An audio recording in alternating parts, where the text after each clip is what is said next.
Kagulat World. Buong mundo ng tennis ngayon ay napa-wow. Matapos isulat ni Alexandra, Alex Ayala ang pinakamatinding kabanata sa kasaysayan ng Philippine sports. Sa Guadalajara, Mexico, isang lungsod na kilala sa mga laban ng mga champion, itinala ni Alex ang isang makasaysayang tagumpay matapos talunin ang Hungarian star na si Pana Udvardy 1-6, 7-5, 6-3 para makuha ang unang WTA singles title ng isang purong Filipina sa kasaysayan. Hindi madali ang laban. Sa unang set pa lang, tila wala sa ritmo si Alex. Bagsak ang teaming, lutang ang depensa at bumagsak agad sa 1-6 laban kay Udvi na naglaro ng agresibo sa baseline. Pero dito lumabas ang tunay na puso ng Pinay.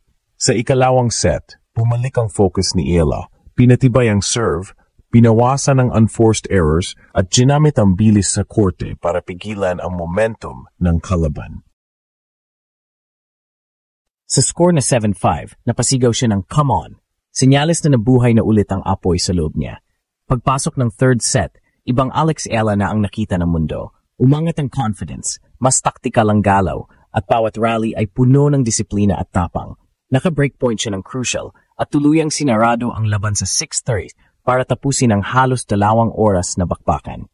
Habang bumabagsak ang huling bola sa net ni Udvardy, napahawak si Alex sa mukha. Di makapaniwala. History made.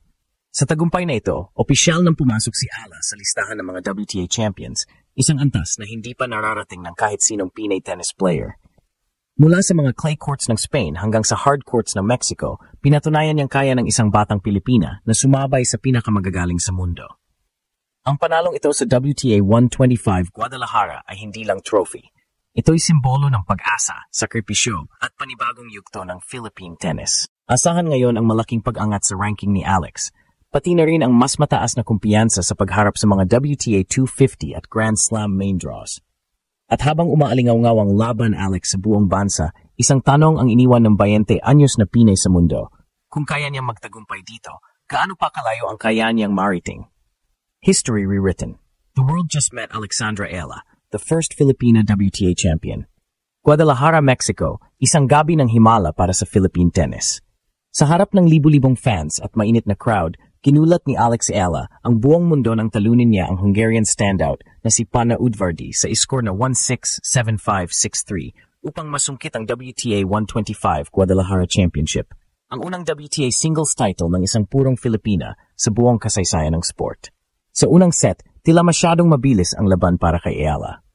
Si Udvardy, mas matanda at mas sanay sa tour, agad bumomba ng mga deep baseline shots na nagpahirap sa rhythm ni Alex. Nakuha ng Hungarian ang first set 6-1 at marami na ang nag-aakalang tapos na ang laban. Pero gaya ng dati, hindi kailanman sumusuko si Ayala. Sa gitna ng pressure, nag-reset siya ng focus at unti-unting binago ang daloy ng laban. Pagpasok ng second set, ibang Ayala na ang bumalik sa court. Gumamit siya ng mas malalalim na returns, pinatibay ang service games at pinwersa si Udvardy sa mga forced errors.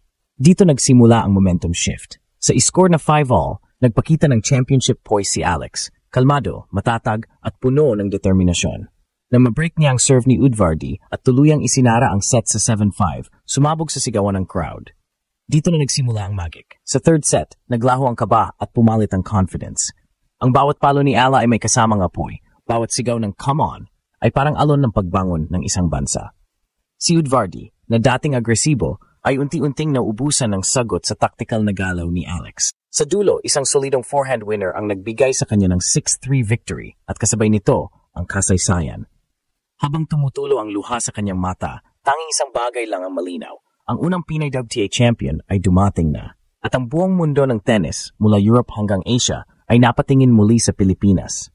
Ngayon, ang tanong ng lahat, kung kaya ni Alex Ayala maging WTA champion sa edad na 20, gaano pa kalayo ang kaya niyang marating sa mga Grand Slam at major tournaments? Bago pa man marating ni Alexandra Ayala ang gloria sa Guadalajara, dinaanan niya ang napahabang daan, puno ng sakripisyo, pagkatalo at paulit-ulit na pagbabalik. Lumaki siya sa tennis academy ng Rafael Nadal sa Mallorca, Spain, kung saan natutunan niyang pagsabayin ng disiplina ng European tennis at ang tapang ng isang Pilipina. Sa murang edad, sinanay siya sa hirap, 5 a.m. training, limited social life at laging malayo sa pamilya. Ngunit kahit ganoon, Dala niya palagi ang watawat ng Pilipinas sa bawat court na kanyang tinatapakan. Sa mga unang taon niya sa professional circuit, madalas siyang mabigong pumasok sa main draws ng WTA events. Pero imbes na mawala ng loob, ginawa niyang inspirasyon ang bawat pagkatalo. Taong 2024, nakasungkit siya ng ilang ITF titles, patunay na papalapit na siya sa elite level. At ngayong 2025, sa Guadalajara, sa harap ng matinding init, pressure at crowd na pabor sa kalaban, dumating na ang sandaling pinangarap ng bawat batang atleta sa bansa.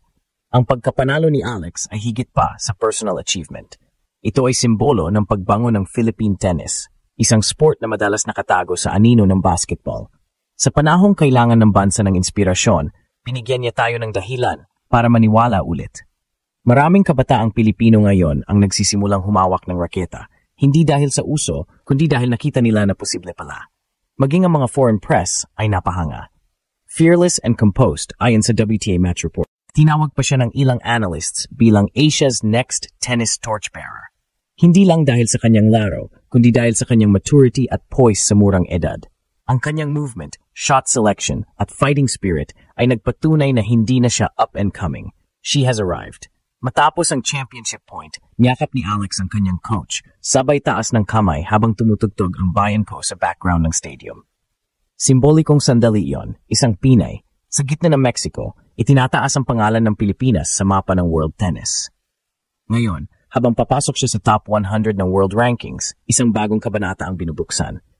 Grand Slams, WTA 250s, at Olympics, lahat posible na. Pero sa likod ng lahat ng ito, isang bagay lang ang hindi nagbabago, ang puso ng isang Pilipina na lumalaban hindi lang para sa sarili, kundi para sa bayan. At sa tagumpay niyang ito, isang mensahe ang kumalat sa buong mundo. Ang maliit na bansa sa Southeast Asia ay may malaking puso. At ang pangalan nito ay Alexandra Ala.